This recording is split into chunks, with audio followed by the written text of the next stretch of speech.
Hello guys, welcome back to my channel, or if you're new, welcome to my channel. I do videos on bunnies and book reviews, so if either of those interest you, make sure to subscribe down below. Today I'm going to be talking about a book called The Selection. I recently read this. It was not what I thought it was going to be. I've actually tried reading this book a few times, and I have never gotten past page 100 usually. Just a slow book to me, and it was not my favorite when I first started reading it, but I finally finished it and I actually read through the series, so I'm going to do a review on each book that I've read. So first I'm going to explain what this book is about. It is about a girl named America who is pushed by her friends and family to apply for something called The Selection, which is a competition with 35 girls competing to be the next princess of Ilia. Believe I'm pronouncing that right. And so what's going on is she does not want to be a part of this competition, but instead she gets selected to be a part of this competition after she applied for it. And she ends up, her and her secret love end up splitting up, and she goes to the castle and she doesn't want to be there, and so she acts certain ways toward the prince, and she just isn't comfortable around the other girls who are obsessed with being here. She's become friends with some of the girls, but other girls are not the nicest to her. But eventually, after a while, she starts to see that maybe it's not what she suspected. Maybe it's more than what she thought it was going to be. I'm going to be answering some questions personally that I thought of. So my character is Maxon, Prince Maxon. So he's a big part of this book. He's a main character, as well as America. It's not told from Maxon's perspective, it is told from America's perspective. So we get this idea of Maxon based on what America tells us in the beginning when we watch him on television or when she sees him from afar. She's never actually met him. And so we get this perspective of him before we even meet him, that he's maybe not the greatest guy, he's kind of stuck up, he's not the best. The typical things about higher people compared to lower people. So he is my favorite character regardless of this, because in the first scene that we meet him through America, he's not what we expected. He's not exactly the stuck-up guy. He seems kind of confused, and I think it's a great addition to a character that we typically don't see. I typically think when reading books that are similar to this, that the richer guy is going to be stuck up towards the poorer girl, and he's going to think he's all that and think like there's nothing that's going to bring him down.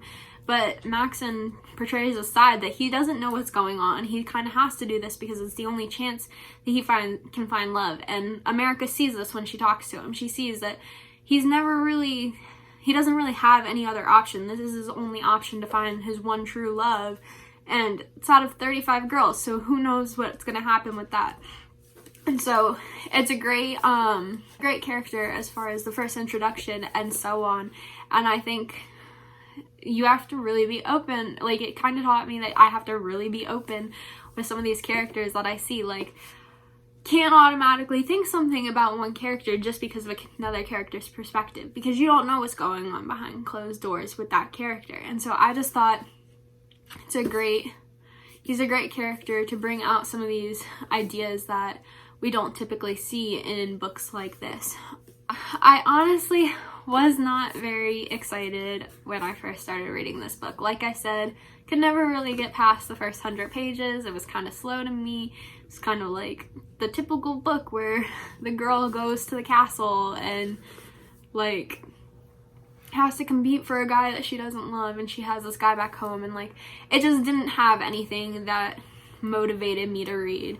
Well, I decided to push myself to continue reading it and figured might as well read it anyway. A lot of people know what the book's about. Maybe just get through it. People say it's good, people say it's intriguing, and like you'll continue reading it and stuff. So I did start reading it, and I actually continued reading through the other books too because I enjoyed it and I wanted to know what was happening, because it kind of leaves you on cliffhangers. Like, you don't want to stop reading it because like what's gonna happen next? Like, never want to stop reading a book because I want to know what's gonna happen next, regardless if I'm gonna like it or not.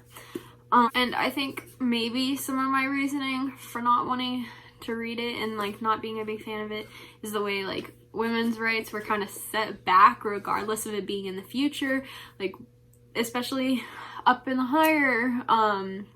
higher caste, because this is a book set in caste system where there's 8s, 7s, 6s, 5s, 1s, like, so 1s are the prince and the king and queen and stuff, and like the higher ups who are just under them. And so reading it, seeing that they expected all these girls that were coming from different castes to dress up in dresses and be this pretty perfect princess, it kind of like, I guess, wasn't something that I wanted to see. But America was a character that kind of broke out those norms. She wanted to wear pants, and she like made deals and stuff to wear pants and all this other stuff that you typically don't see when it's supposed to be these pretty perfect princesses.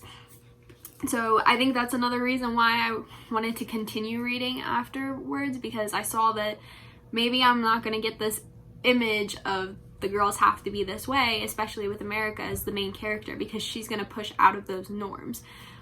So liked how there was a little bit of mystery in this book. We expect one thing to happen with the selection going on, but we hear about these rebel attacks, and these rebel attacks have a mystery to them that you don't expect. And I think it's a great way to continue this book, especially into more books, is to figure out what's going on with these rebel attacks. And Prince Maxim already has some ideas that his parents maybe aren't the happiest with. And so I think it's interesting to see the dynamics between all the characters and the different mysteries going on and stuff like that. So, do I recommend this book? And if I do, why? So, I do recommend this book, even though I did not enjoy it and was not a huge fan of it at first.